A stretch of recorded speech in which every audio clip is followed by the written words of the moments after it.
salah satu yang membedakan belajar di Al-Azhar dengan di pesantren di Indonesia atau di tempat lain adalah kita dituntut untuk sangat mandiri di sini. Ya. Dalam mencari ilmu di Al-Azhar kita dituntut untuk sangat mandiri. Para masyayikh di Al-Azhar itu adalah benar-benar contoh nyata dari pewaris Rasulullah Shallallahu Alaihi Wasallam. Ya. Dan kita dari mereka tidak hanya belajar secara teoritis saja. Mereka tidak mengajarkan dengan lisanul maqal saja, namun mereka juga mengajarkan dengan lisanul hal. Karena lisanul hal afsahu min lisanil maqal. Ya.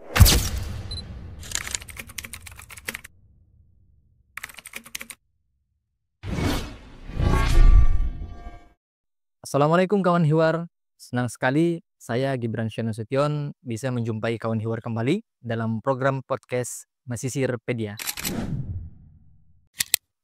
Program ini merupakan salah satu program yang disediakan oleh Hiwar Media sebagai ruang berbagi cerita, informasi, dan kisah kehidupan mahasiswa Indonesia yang ada di Mesir. Nah, kali ini kita akan berbincang salah satu momen paling bersejarah bagi seorang mahasiswa, yaitu wisuda. Setelah bertahun-tahun menimba ilmu, perjuangan, serta doa, akhirnya momen yang ditunggu-tunggu yaitu kelulusan tiba.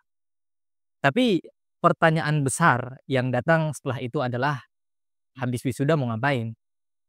Nah, kali ini untuk menjawab pertanyaan ini, kita sudah kedatangan narasumber yang sangat istimewa, yaitu mahasiswa yang baru saja menamatkan studinya di Universitas Al-Azhar pada tahun ini. Nah, dengan beliau kita akan mendengarkan cerita, pengalaman, dan pelajaran berharga yang akan kita dapatkan, serta rencana besar yang telah beliau siapkan untuk masa depan teman-teman. Nah, kita sambut narasumber kita, Ustadz Muhammad Sakho Fairuz Adabi LC, Ustadz. Iya, Ustaz. Ya, apa kabar Ustadz? Alhamdulillah baik, Ustaz. Alhamdulillah sehat Ustadz ya. Oke. Teman-teman Hiwar Media, saya akan membacakan sedikit profil dari beliau. Beliau adalah Ustadz Muhammad Sakho Fairuz Adabi LC. Ya, baru saja menamatkan studi di Universitas Al-Azhar jurusan Syariah Ya. Islamiyah. Dan pemberitahuan teman-teman, beliau adalah peraih nilai tertinggi kedua Sewafidin loh pada tahun ini. Masya Allah banget Ustadz. Alhamdulillah. Alhamdulillah Ustadz ya. Nah, salah satu pengalaman organisasi beliau adalah beliau pernah menjadi ketua divisi keilmuan angkatan KSW tahun 2020-2021 Ustadz. Ya, dan juga beliau pernah menjadi divisi keilmuan Ansilati luar negeri dari tahun 2024 sampai sekarang ya. Oke, baik teman-teman, langsung saja kita akan mengajukan pertanyaan-pertanyaan kepada beliau langsung ya Ustaz ya. Pertanyaan pertama Ustaz, apa sih makna kelulusan dari Universitas Al-Azhar bagi antum sendiri? Baik, Ustaz. Bismillahirrahmanirrahim. Ini langsung pertanyaan inti ini ya. Apa makna dari kelulusan kita dari Universitas Al-Azhar? Siap. Bagi saya sendiri, makna kelulusan ini sangat banyak ya. Yang pertama, kelulusan ini bagi saya adalah wujud nyata dari rahmat dan kasih sayang Allah Subhanahu wa Ta'ala kepada kita semua, terutama wisudawan. Karena bagaimana tidak, kita di Al-Azhar, kita bisa sampai di Mesir, kita bisa belajar di Rihabil Azhar Syarif, bisa datang ke Ka'batul Ilmi, bisa meneguk air dari telaga keilmuan Al-Azhar, sampai kita lulus di sini. Itu adalah sebuah nikmat yang sangat besar menurut saya, sebuah karunia Allah yang tidak terhingga. Jadi menurut saya kelulusan ini yang pertama adalah wujud nyata dari rahmat Allah Subhanahu wa Ta'ala yang patut kita syukuri. Kemudian yang kedua, kelulusan ini bagi saya adalah sebuah tanggung jawab dan sebuah amanah yang sangat besar bagi kita semua, bagi para khirrijal Azhar, karena ilmu yang telah kita dapatkan dari Al-Azhar itu adalah sebuah amanah. Kita telah dititipkan oleh Al-Azhar sebuah cahaya. Karena menurut Imam Malik, ilmu itu bukanlah banyaknya riwayah. Ya. Laisal ilmu bikasrati riwayah, lakinnahu nurun yada'uhu Allahu fil qalb. Karena ilmu itu sejatinya bukan gelar, bukan ijazah yang kita dapatkan, tapi adalah cahaya yang Allah letakkan di hati kita. Dan Al-Azhar telah menghidupkan cahaya itu, dan tugas kita, amanah yang kita emban adalah membawa cahaya itu untuk menerangi sekitar kita. Ya. Ketika kita kembali ke masyarakat untuk menggunakan ilmu yang kita dapatkan agar bermanfaat dan berkah bagi semuanya. Siap, siap.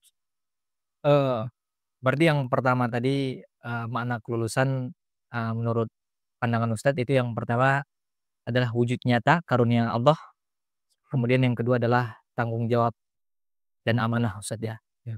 Masya Allah Ustadz. Nah, seperti yang kita ketahui Ustadz, untuk lulus dari universitas yang sebesar Al-Azhar, kita tahu, nama Al-Azhar ini sangat harum, bukan hanya di Mesir, tapi di seluruh dunia. Iya. Nama Al-Azhar kalau ya kalau kita mendengar itu, wah sangat wow gitu. Nah, tentu untuk lulus dari universitas seperti Al-Azhar ini Ustadz, membutuhkan perjuangan yang sangat, hebat, sangat kuat. Nah, kami pengen tahu nih, cerita perjuangan antum sampai bisa lulus seperti ini Ustadz. Baik. Memang berjuang di Mesir, di Al-Azhar itu Ya. nggak mudah, Ustaz ya. Banyak perjuangan yang perlu kita hadapi, banyak tantangan yang perlu kita hadapi. Ya, dari perjuangan kita, tantangan kita menghadapi budaya orang-orang Mesir, Ya. dari bahasanya juga yang kita biasa belajar fusah di Indonesia, di sini tiba-tiba disuguhi oleh amiyah. Iya. Ya. Itu juga tantangan kita di sini. Tapi tantangan yang terberat justru adalah tantangan menghadapi diri kita sendiri.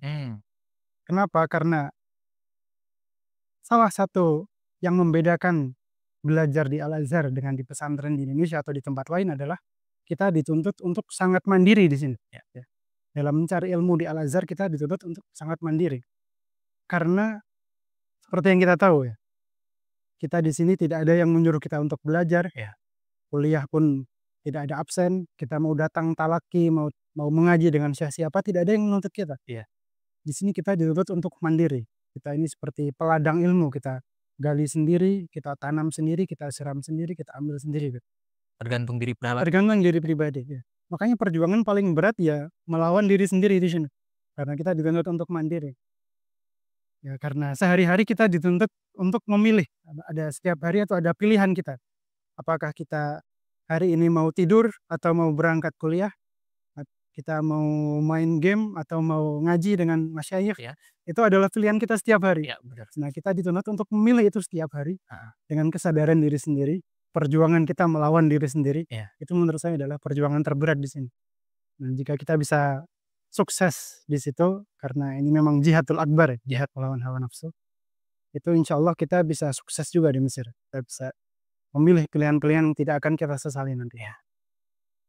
Kalau dari jawaban tadi Ustadz, berarti perjuangan yang paling berat itu adalah, mengendalikan diri sendiri Ustadz ya. Yes. Ketika kita bisa mengendalikan diri kita untuk hal-hal positif, maka yang akan kita dapatkan adalah positif pula. Tapi ketika kita gagal, tidak mampu mengontrol diri kita, maka ya kita harus menerima konsekuen negatif dari Ya. hal tersebut Ustadz. Nah, selain, perjuangan mengatur diri sendiri Ustadz, ada nggak perjuangan-perjuangan lain ya yang paling berkesan yang antum merasakan ketika menuntut ilmu di Universitas Al-Azhar ini? Kalau hal-hal yang paling berkesan selama saya ada di Mesir, itu tentu adalah bisa belajar dengan para masyayikh, Ya. bisa bersimpuh di hadapan mereka, bisa menatap wajah-wajah mereka. Karena para masyayikh di Al-Azhar itu adalah benar-benar contoh nyata dari pewaris Rasulullah SAW. Ya. Dan kita dari mereka tidak hanya belajar secara teoritis saja. Mereka tidak mengajarkan dengan lisanul maqal saja, namun mereka juga mengajarkan dengan lisanul hal. Karena lisanul hal afsahu min lisanil maqal. Ya. Dan kita melihat para masyayikh walaupun mereka sudah sepuh, walaupun mereka harus datang ke majelis ilmu dengan dituntun oleh para murid-muridnya, Ya. mereka tetap semangat untuk datang, untuk tetap mengajarkan kita. Ya. Ada banyak sekali masyayikh yang seperti itu. Ada Syekh Sihawi, ada Syekh Ali Sholeh Al-Azhari, ada Syekh Hasan Syafi'i, dan lain sebagainya. Bisa belajar dengan mereka, bisa menatap wajah mereka, menurut saya itu hal yang paling berkesan selama saya di Mesir. Bahkan menurut saya melihat wajah mereka dalam kelas, dalam dars, itu lebih berkesan, lebih indah dibandingkan melihat pemandangan dari atas Gunung Sinai. Gunung Sinai, Ustaz, ya? Iya. Atau melihat pemandangan pantai Matruh misalnya. Menurut saya lebih indah masa-masa saya berada di majelis ilmu daripada masa-masa saya jalan-jalan di Mesir gitu. Menurut saya seperti itu. Wah, memang Al-Azhar ini ibaratkan surganya ilmu, Ustaz. Kita punya masyayikh-masyayikh yang sangat luar biasa, tempat majelis ilmu yang sangat banyak. Ketika kita maba misalnya, kita membutuhkan pelajaran mubtadi di awal, di Al-Azhar menyediakan. Ketika naik ke level mutawassit dan bahkan sampai muntahi, semuanya ada di Al-Azhar ini. Masya Allah banget ya Ustaz ya. Lanjut Ustaz, ini pertanyaan yang ketiga. Seperti yang kita ketahui tadi, alhamdulillah pada tahun ini antum dinobatkan menjadi wisudawan terbaik kedua di di jurusan syariah Ustaz ya. Nah, tapi masih ada nggak Ustaz penyesalan? Kalau misalnya masih ada, jikalau kita berhayal Ustaz nih, jikalau waktu itu bisa diulang, apa sih yang ingin antum lakukan kembali? Tentu saya kira setiap manusia itu pasti menyesal. Iya. Apalagi penyesalan itu pasti ada di akhir. Hmm. Ketika semua sudah selesai, baru penyesalan-penyesalan itu muncul. Dan tentu saja yang paling kita sesali adalah tidak memanfaatkan waktu-waktu kita selama ada di Mesir dengan baik. Banyak sekali waktu yang terbuang percuma, tidak digunakan untuk hal-hal yang produktif. Iya. Karena sesuai dengan kalam ya, al-waktu kasayfi in lam taqta'hu qata'aka. Ini kalam yang sangat benar, sangat sahih, yang mana jika kita tidak menggunakan waktu kita dengan baik di sini, nanti kita benar-benar akan menyesal. Ya. Seperti yang tadi kita bilang, bahwa kita setiap hari dihadapi oleh pilihan-pilihan. Iya. Setiap waktu, ketika subuh, ketika siang, ketika sore, selalu ada pilihan-pilihan. Hari ini saya mau ngapain? Apakah akan waktu kita digunakan untuk hal yang bermanfaat atau tidak? Dan jujur, banyak sekali waktu yang terbuang percuma tidak untuk hal yang bermanfaat. Itu sangat kita sesali di akhir. Nah, dan juga banyak sekali kesempatan-kesempatan besar yang terlewat. Karena di Al-Azhar ini penuh dengan kesempatan besar. Iya. Kajian-kajian, talaki-talaki, yang kadang-kadang kita suka menunda-nunda. Kadang-kadang anak suka menunda-nunda. Ada info kajian atau ada talaki yang mana hari itu sedang capek. Nantilah. Nanti bisalah lihat rekamannya. Ini di-upload kok di Facebook.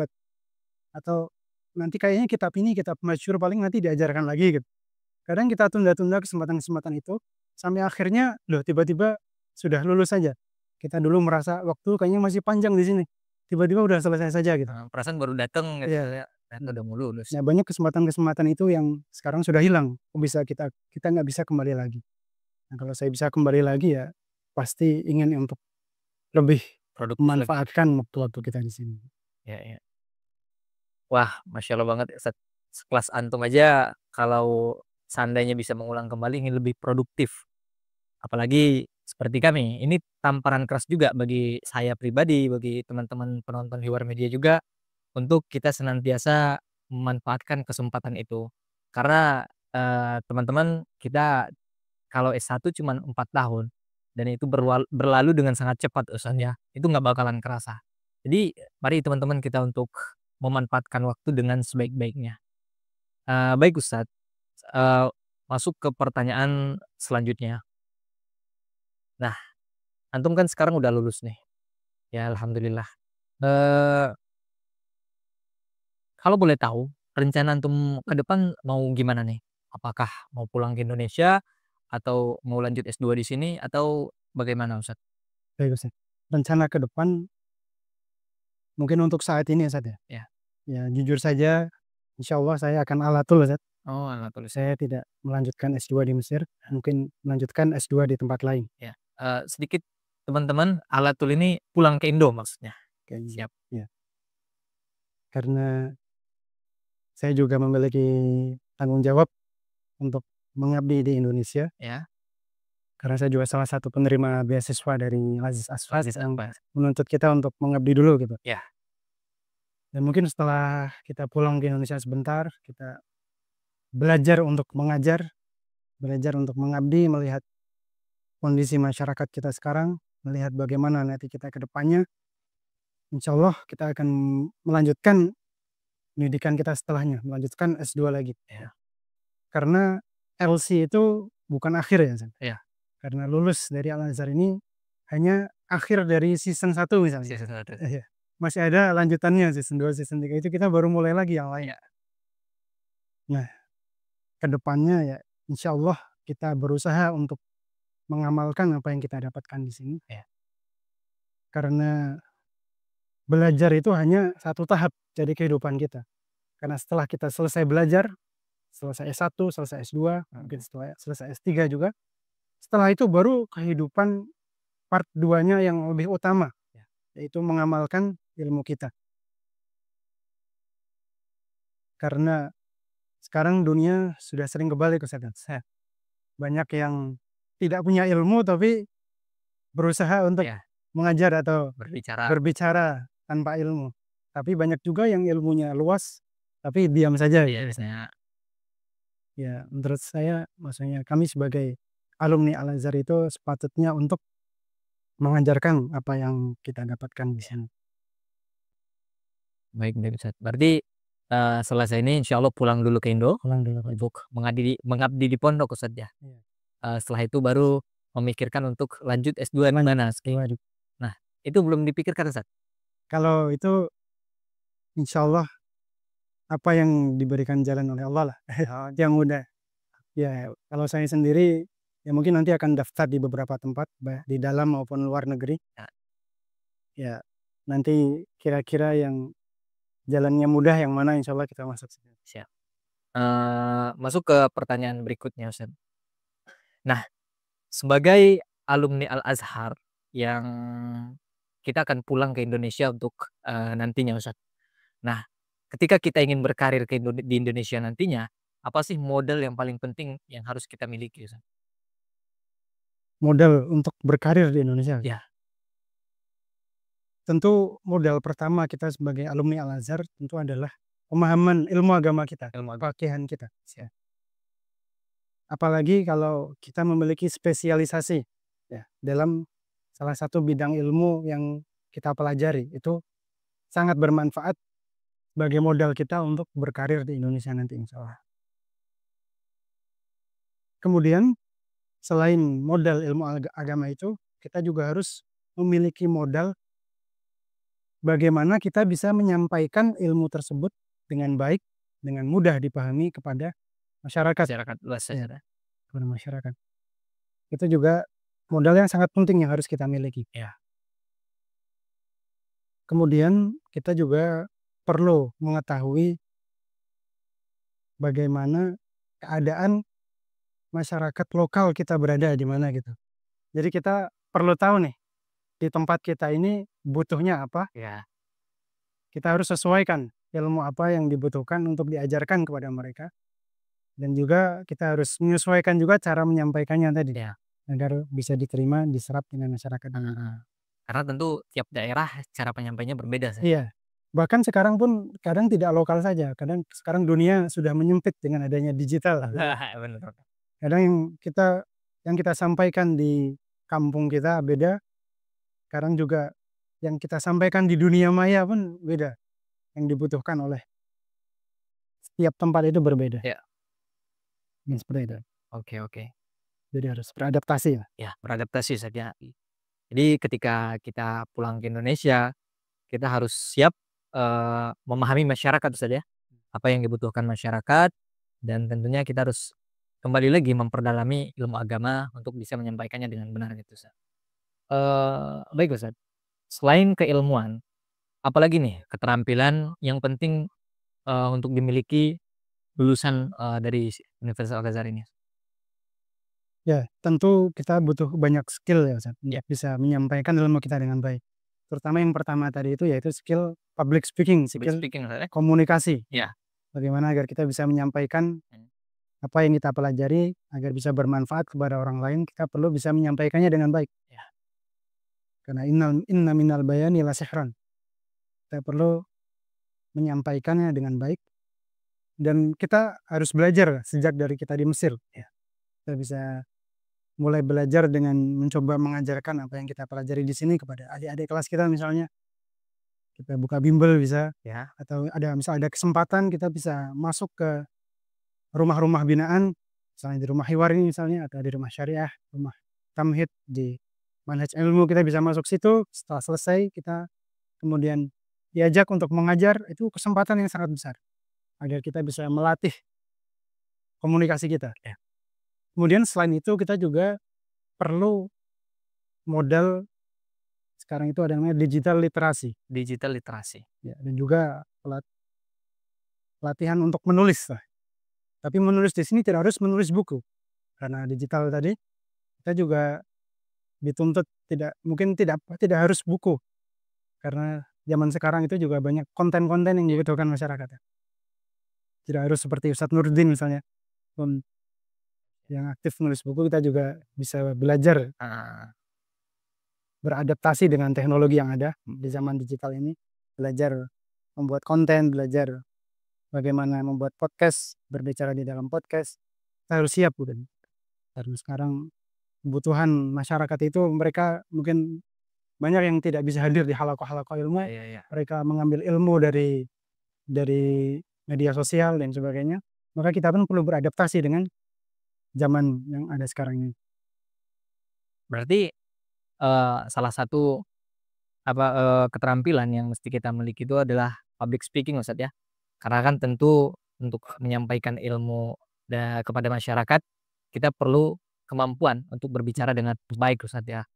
Kemudian yang kedua, mulailah berlatih untuk menulis, begitu, Ustadz, ya. Meskipun kita belum tentu nggak semuanya bisa menulis buku, tapi kita bisa memulai dengan hal-hal kecil, begitu, Membuat Ustadz. karya. Membuat karya, Ustadz, ya. Iya, dan bisa di-upload ke sosial media kan? Iya, siap. Selanjutnya, Ustadz, ketika antum lulus akan pulang ke daerah antum, Jawa Tengah tadi, Ustadz, ya. Nah, itu bakalan bertemu dengan masyarakat yang luas dan banyak, dan bahkan juga tentu keluarga kita sendiri. Nah, bagaimana cara antum menghadapi ekspektasi keluarga itu?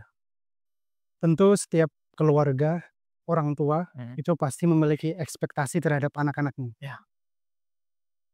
Apalagi orang tua itu pasti berharap untuk anak-anaknya agar bisa sukses dunia dan akhirat. Kemudian masyarakat dan kedua orang tua kita itu pasti berharap kita sebagai alumni Al-Azhar itu bisa pulang menjadi teladan bagi masyarakat. Ya. Dan bisa mengajarkan apa yang telah kita dapatkan di Mesir ini, di Al-Azhar. Dan bagi saya, ekspektasi-ekspektasi ini jangan sampai dijadikan beban. Ya. Kita jadikan ini sebagai salah satu tanggung jawab kita sebagai seorang anak dan sebagai seorang penuntut ilmu. Kita jadikan sebagai motivasi kita. Oh. Agar setiap hari, agar kita selama kita menuntut ilmu itu bisa berusaha mengerahkan yang terbaik. Ya. Kita anggap juga agar ekspektasi ini adalah doa, adalah motivasi bagi kita agar kita selalu semangat, tidak menjadikan ekspektasi itu sebagai beban. Ya. Dan juga agar selalu kita berkomunikasi dengan orang tua. Saya selalu berkomunikasi dengan orang tua, mengabarkan apa yang saya pelajari di sini, mengabarkan rencana ke depannya gimana. Ya. Jadi bertukar visi saya nanti ke depan gimana, agar orang tua juga tahu, agar ekspektasi mereka juga menjadi realistis juga. Agar beban kita juga ringan, tidak menghadapi ekspektasi yang berlebihan. Kita perlu berbagi apa yang kita dapatkan dan apa yang kita inginkan ke depan dengan keluarga kita.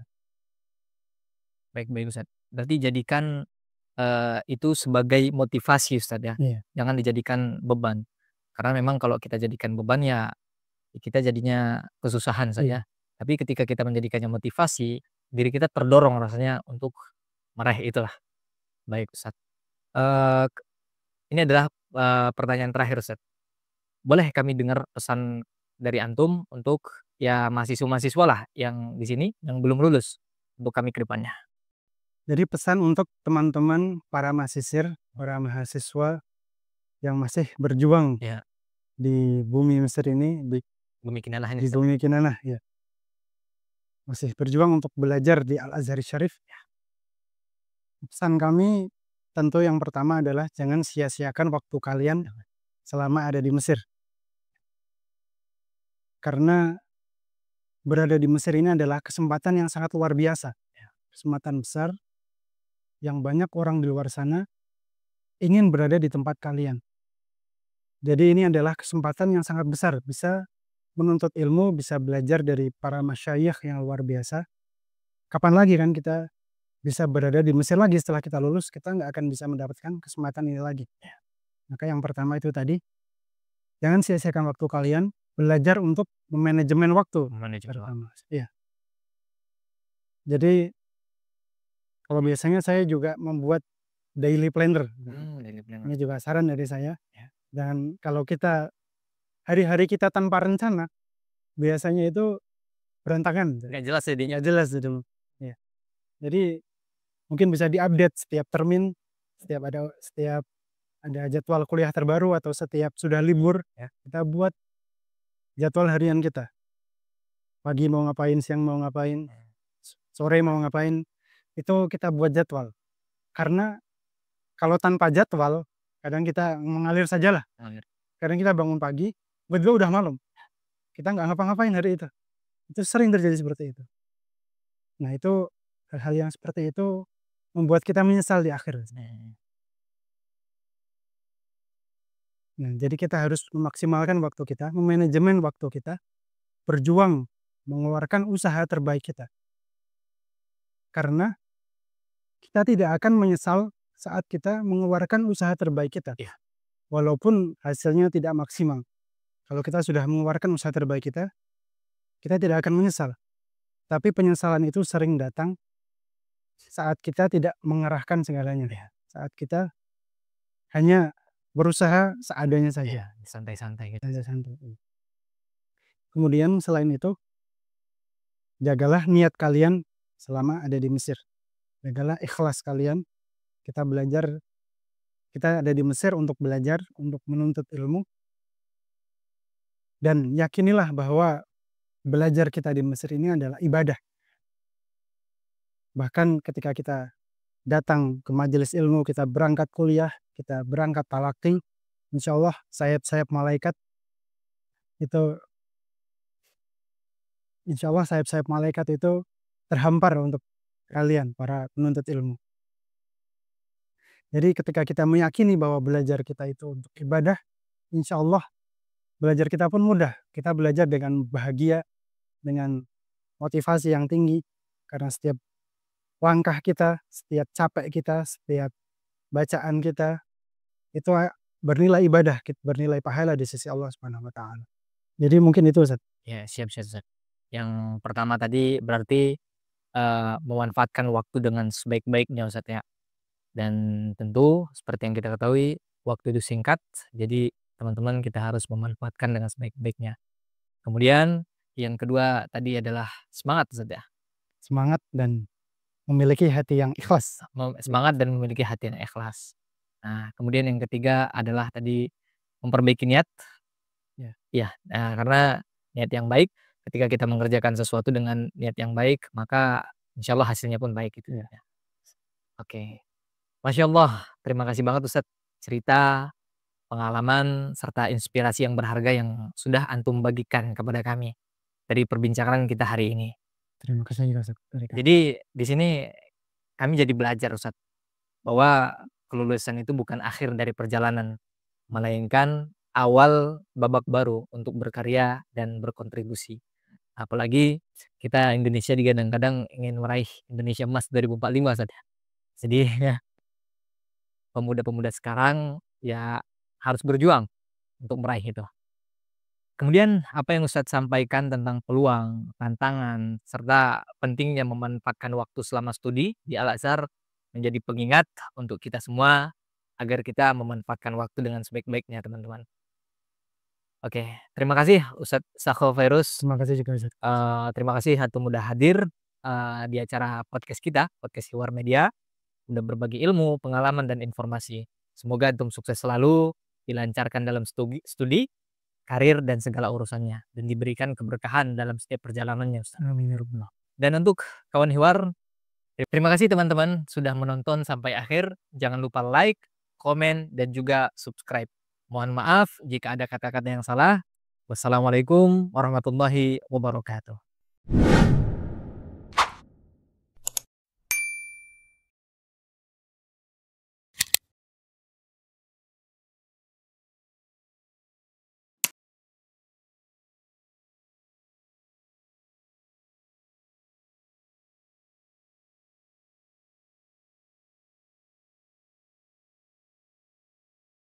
Dan saya undur diri, terima kasih. Wassalamualaikum warahmatullahi wabarakatuh.